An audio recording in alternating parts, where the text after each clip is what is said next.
Cuando se me propuso este tema, el dolor y la resurrección, me vino una suerte de pánico. Afrontar una temática, vida y muerte, dolor, amor, que ha ocupado la mente humana desde lo primordial de la humanidad, no me sentía en lo más mínimo preparado. Sin embargo, con el tiempo, pensamientos sueltos, yo diría vagabundos, iba ocupando mi mente. Y esto puedo ofrecer sin ninguna pretensión y con humildad sincera y sin querer abusar de vuestra paciencia. Una constatación. Toda la vida humana, y no solo, la vida de todo el universo se desarrolla en el dinamismo de dolor, amor, muerte y resurrección. Hace parte de la realidad. Somos seres creados. De hecho, la mamá da a la luz en los dolores del parto y el bebé se abre a la vida afuera del seno materno en el llanto, que es signo de vida, ya que si no llora es porque está muerto. La misma de partida del hombre de esta tierra a veces, muchas veces, es desgarro y lucha cuando no es violenta y al mismo tiempo es vivida, por lo menos para un cristiano, como un nacimiento a la vida verdadera.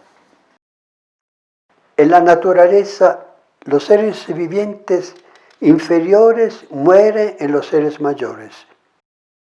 Muerte también aquí que es don, ofrecimiento al otro. Como el río muere en el mar, la flor muere en el fruto muere en la semilla en nuevo árbol que fructifica nuevas flores. La misma vida humana nace del encuentro de dos seres, hombre y mujer, que entran en relación entre sí y por eso son personas, se pierden muriendo en su propia carne para formar una sola carne, en un recíproco don de amor. Y yendo a lo más pequeño, la vida de una nueva criatura no nace de la muerte de dos células que muere una y la otra, mientras que por sí solas tienen la posibilidad de vida, pero no viven. Están en relación de recíproco don. Milagro y maravilla de la vida del universo entero. De la muerte, la vida. De la crisálide nace la mariposa. Es un juego de amor, vida que se anima sobre la muerte, dolor, don del uno para el otro. Y según la visión cristiana, en la vida de los cielos ya no habrá nacimiento, sino pasaje de la vida a la vida, canto siempre nuevo, gozo eterno. Por lo tanto, cada muerte es esperanza de vida y germen de resurrección. En cada oscuridad brilla siempre una luz, y cuando más oscura es la noche, mejor se ven las estrellas lejanas. La fuente secreta.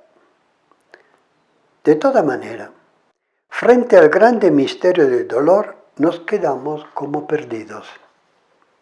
Sin embargo, hubo un vértice de dolor expresado por un porqué gritado al cielo.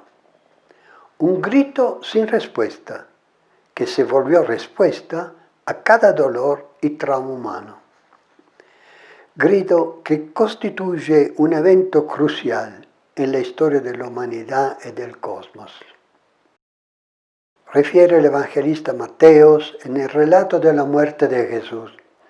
A las 3 horas de la tarde, Jesús gritó en voz alta, Dios mío, ¿por qué me has abandonado? Chiara, hablando al Congreso de la Fundación Suiza para la Familia en Suiza, en Lucerna, nos ilumina sobre este momento de la vida de Jesús. Y aquí cito, en aquel abandono, signo último y más grande de su amor, Cristo alcanza el extremo anonadamiento de sí mismo y abre nuevamente a los hombres el camino de la unidad con Dios y entre ellos. En aquel porqué, que para él no tuvo respuesta, encuentra respuesta a cada grito del hombre. No es parecido a él, el angustiado, el solo, el fracasado, el condenado. No es su imagen toda división familiar entre grupos, entre pueblos. No hay tragedias humanas que no estén contenidas en la noche del hombre Dios. En aquella noche, Él lo pagó todo. Firmó un cheque en blanco, capaz de contener el dolor y el pecado de la humanidad, de toda la humanidad, la que fue, que es y que será. En aquella tremenda experiencia, sigue Chiara, casi divino grano de trigo que marchita y muere para donarnos nuevamente la vida, y él lo había dicho, si el grano de trigo no muere no produce fruto, Jesús nos revela también la verdad del amor más grande, ser capaz de dar todo de sí mismo, de hacerse nada por los demás. El gran evento del sufrimiento, del abandono del hombre Dios, entonces puede llegar a ser el punto de referencia y la fuente secreta capaz de transformar la muerte en resurrección. Y aquí termina la cita de Chiara. Una mirada a la actualidad. Con esta realidad en el corazón, mirémonos a nuestro alrededor. Estamos viviendo la tragedia enorme de la pandemia. La humanidad entera se ha visto sumergida en ella, sin distinción de clase, credo religioso o no, edad, lenguas, culturas. Ella nos ha sacudido porque inesperada nos ha encontrado no preparados. Y sin embargo, podemos vislumbrar algunos frutos. Del aislamiento al descubrimiento de renovadas relaciones por medio de los medios de comunicación, de los individualismos a veces exacerbados a la solidaridad, del consumismo a la sobriedad, del enfrentamiento a la colaboración, de la apatía en la rutina diaria a la abnegación y sacrificio de médicos, enfermeros, trabajadores anónimos, no siempre reconocidos y dignificados en su trabajo al servicio del bien común. Sin embargo, yo diría, las cataratas del mitridatismo, y me refiero a la actitud del mítico rey Mitra, que se había tan acostumbrado a los venenos y por lo tanto hecho anestesiado insensible. Estas cataratas pueden seguir opacando la vista de nosotros tal vez ya acostumbrados y quizás asfixiados por los venenos de una moral sin valores. Además, la indiferencia y la idolatría de las cosas puede rendirnos el alma insensible y el corazón de piedra, en lugar de un corazón de amor, como una vez dijo Chiara. Se necesitan, por lo tanto, quizás ojos bien más penetrantes y perspicaces y espíritus atentos y sensibles, de una parte, para no olvidar las antiguas pandemias mucho más vastas y hirientes de la actual, como los miles y miles de niños que mueren de hambre, o las vidas truncadas al borde de su concepción, o las masas de marginados y emigrantes. Y de otra parte, reconocer las nuevas, que ya se vislumbran, de las renovadas y potencialmente multiplicadas extremas pobrezas, de los masivos desempleo, de la incontable gentes y recursos. Y no olvidemos la gran masa de los silenciados e invisibles, como los define Papa Francisco. La pandemia, por lo tanto, ha resucitado valores y energías adormecidas en el corazón humano, de toda manera siempre vivas, pero son relámpagos que exigen nuevas, acuciantes respuestas. Se necesita una vida más auténtica, un compromiso social radical. ¿Cómo pasar de la muerte a la vida, del dolor al amor, de la muerte a la resurrección, para salir del drama que estamos viviendo? Emmaus, la actual presidente del Movimiento de los Focolares, en un artículo del Observatorio Romano del 3 de abril 2020, nos propone 3 pasos: radicarnos en el presente, amar en el sufrimiento a Jesús abandonado, construir con creatividad relaciones de fraternidad. 3 pasos que podemos reconducir a 3 verbos: reconocer, asumir, poner al servicio de Dios amando. Reconocer. Siempre me ha sorprendido que Jesús, para que Tomás lo reconozca, a él resucitado, les muestra las llagas. Y no solo, quiere que ponga sus dedos en sus llagas. Este es el secreto. Entrar en las llagas de la humanidad. Entrar en las fisuras y en el abismo de los miles de dolores y males que aflige nuestros hermanos. Tocar, toca y reconoce, aquí y ahora, en el presente. Es Jesús, reconocerlo, basta decir, eres tú. Sin embargo, las llagas de Jesús ya no son sangrantes y dolientes, sino gloriosas. Entonces significa tocar amando las llagas de la humanidad, significa redimirlas. Asumir significa ser personas enteras e integrales, que sepa ser un don para los demás, que diga, después de haberlo reconocido en los rostros sufrientes de cada ser humano, esto quiero, esto es mío. Poner al servicio del reino de Dios significa actuar, salir al encuentro de los demás, construir puentes de fraternidad, con la vivencia del amor recíproco, el mandamiento máximo de Jesús que nos dona la presencia de resucitada entre nosotros. ¿Y por dónde empezar?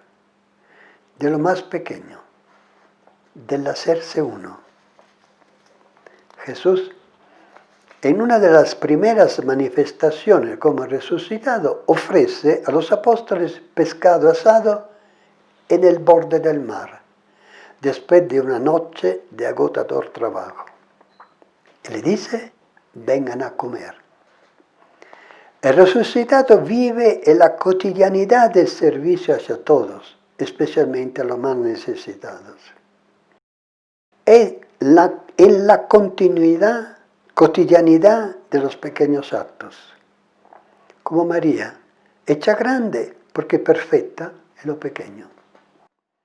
Además, Jesús, resucitado, no se muestra a los discípulos en la majestuosidad del templo de Jerusalén o en la magnificencia del culto, sino a lo largo del camino polvoriento que de Jerusalén conduce a Emmaus, y se hace caminante con ellos. O se muestra en las casas, probablemente modestas, donde los apóstoles se reunían aún con miedo. Entra Jesús en nuestra intimidad, con suavidad, dulcemente. Pero más, Jesús en el grito del abandono justamente se hace uno con la humanidad, hasta se hace la nada, el pecado, como dice la Escritura. Entra en y asume, yo diría, el ADN de todos los males y dolores, y siendo Dios todo lo redime y lo resucita en Él y con Él. Como Jesús. Este es el desafío y la respuesta. Entrar en lo pequeño, en la carne de la humanidad sufriente y al mismo tiempo apuntar a lo grande, merecer por la vivencia del amor recíproco la presencia de Jesús entre nosotros. Con todos sus dones de luz, paz, ardor, alegría, sobre todo sentido de la vida.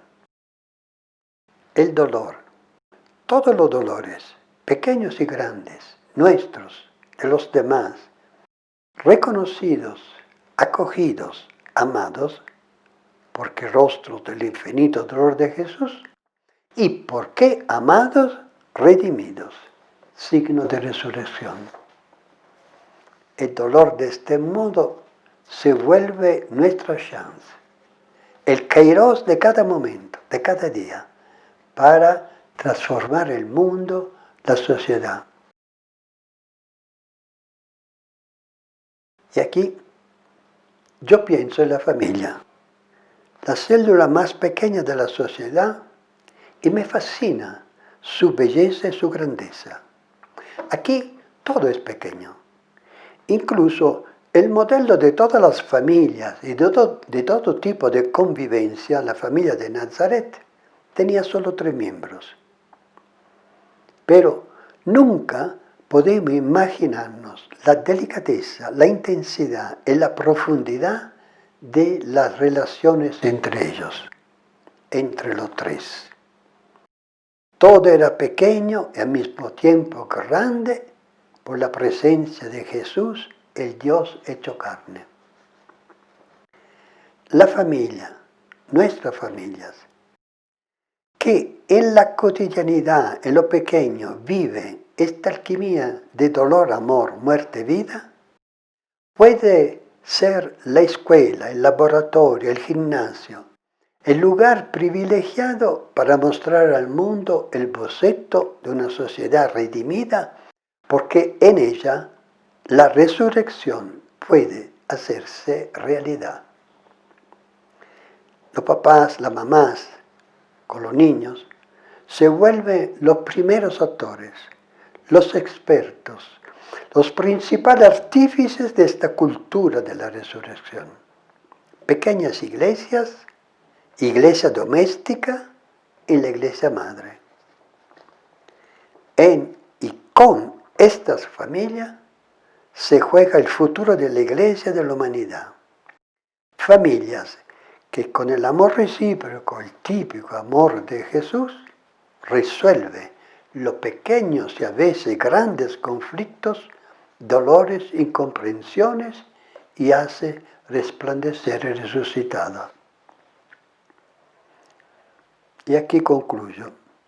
Klaus Emmerle, eminente teólogo alemán, en los años 90 del siglo pasado escribía: estoy convencido que el futuro de la Iglesia comienza con lo pequeño y al mismo tiempo consiste también en lo grande, en esto. Iglesia del Dios abandonado, Iglesia del Dios en medio nuestro. Vivir lo pequeño y apuntar a lo grande. Jesús abandonado y Jesús en medio. Él resucitado. Futuro de la familia, futuro de la iglesia, futuro de la humanidad. Gracias.